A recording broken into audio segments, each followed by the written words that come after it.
Salut.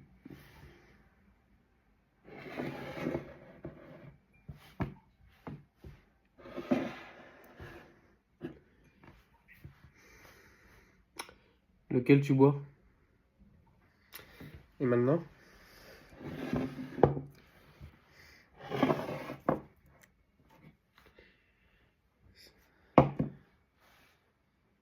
C'est vide.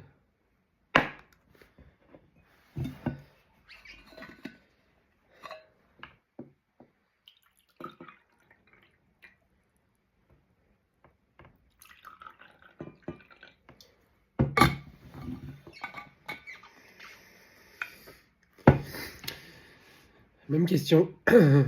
Lequel tu bois?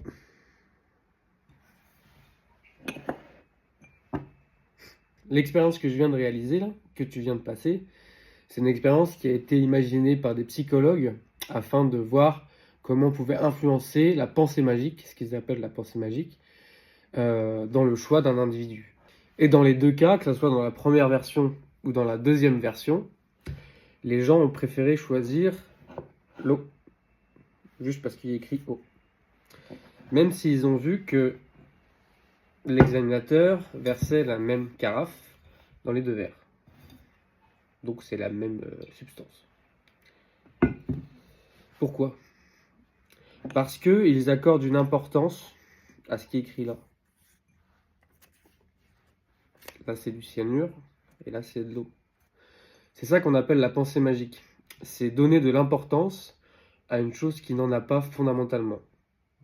La pensée magique, c'est confondre ses désirs et ses peurs avec la réalité.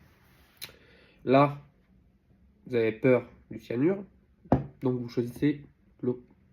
Même si vous savez, vous avez vu que j'ai versé la même carafe.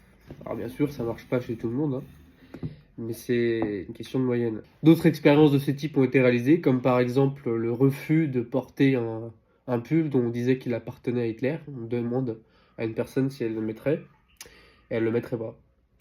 Parce qu'elle aurait peur d'être contaminée quelque part par le fait que ce pull a été porté par une personne qu'elle méprise.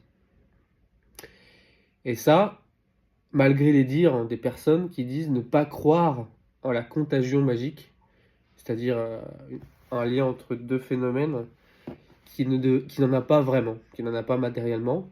C'est un lien psychologique qui est fait. Est-ce que après ce que je viens de vous dire, vous changez d'avis ou pas? Allez, abonne-toi pour plus de contenu psy. Salut!